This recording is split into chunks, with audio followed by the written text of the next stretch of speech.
आत्ता मी खरंच म्हातारी झाले. हा कडबा काही चावेना मला. अरे बाळा, माझं एक काम करशील? हो, सांग ना. ही कडब्याची पेंडी तेवढी नदीपलीकडच्या कडबा कुट्टीवरून कापून घेऊन ये, म्हणजे मला कडबा नीट चघळता येईल. दे मला पेंडी बांधून. एक रिकामं पोतंसुद्धा दे कुट्टीसाठी. आत्ता कापून घेऊन येतो. गडबडीत जाऊन कडबा कापून घेऊन येतो. आजीला खूप भूक लागली असेल ना. तिनं मला जरा आधी सांगायला पाहिजे होतं. आता जातोच गडबडीनं. हुश, दमलो बुवा. नदी तर आली. पाण्याचा किती मोठा आवाज येतोय. पाणी भरपूर दिसतंय. मी जाऊ शकेन का नदी ओलांडून? कोणाला विचारावं बरं? बैल काका चरताना दिसतायत. त्यांना विचारून बघतो काय होतं ते. बैल काका सांगतील मला काय करायचं ते.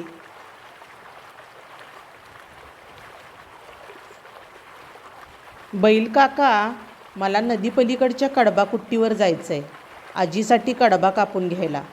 पण मी नदीच्या पाण्यातून जाऊ शकेन का? नदीत पाणी जास्त दिसतंय. मला भीती वाटते. अरे, काळजी करू नको.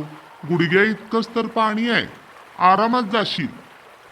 आपले खूप आभार काका. जातो आता गडबडीनं. अरे वेड्या, कुठे चाललास? नदीला पाणी किती आलंय, वाहून जाशील. मागे फिर. खारुताई, पाणी जास्त नाहीये असं बैल काकांनी सांगितलंय. मला आरामात जाता येईल असं ते म्हणाले. नाही, काल आमची एक मैत्रीण पाण्यातून पलीकडे जाताना वाहून गेली. असा वेडेपणा करू नको. मागे फिर. काही कळत नाही. बैल काका तर म्हणतायत की मला नदीपलीकडे जाता येईल म्हणून. पण खारुताईचं पण म्हणणं बरोबर आहे. मी जर पाण्यातून वाहून गेलो तर? ते काय नाही, जातो घरी. मी चाललोय खरा, पण आजीला भूक लागली असेल. काय करावं काहीच कळेना झालंय. घरी जाऊन आजीला सर्व परिस्थिती सांगतो. तिला समजेल. ती नाही रागावणार मला.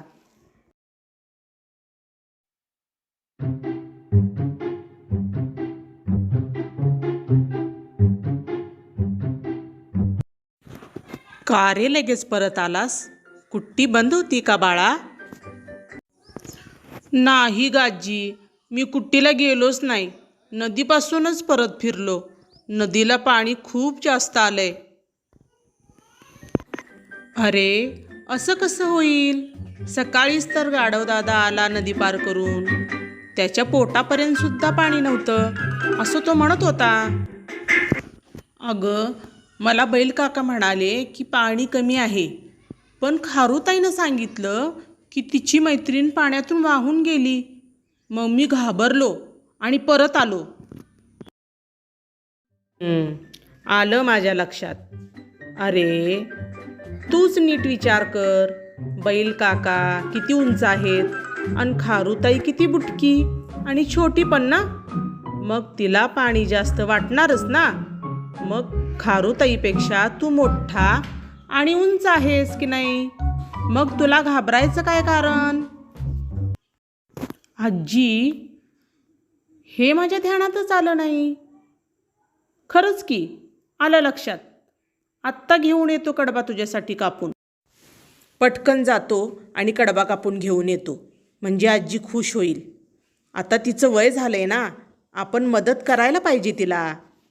अशा रीतीने त्या नातवाने आपल्या आजीसाठी कडब्याची कुट्टी आणत असताना झालेला हा संवाद.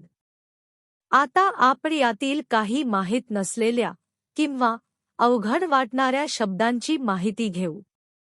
कडबा हे एक प्रकारचे पाळीव प्राण्यांचे एक अन्न आहे, जे बराच काळ जतन करून ठेवणे शक्य आहे.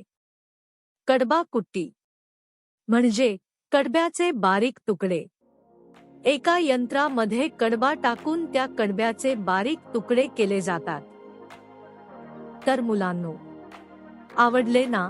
हे रेडकू आणि त्याच्या आजी मधील संवाद. जसं ते रेडकू आपल्या आजीची सर्व कामे ऐकत होते, तसं तुम्ही तुमच्या घरातील लोकांची कामे ऐकता की नाही?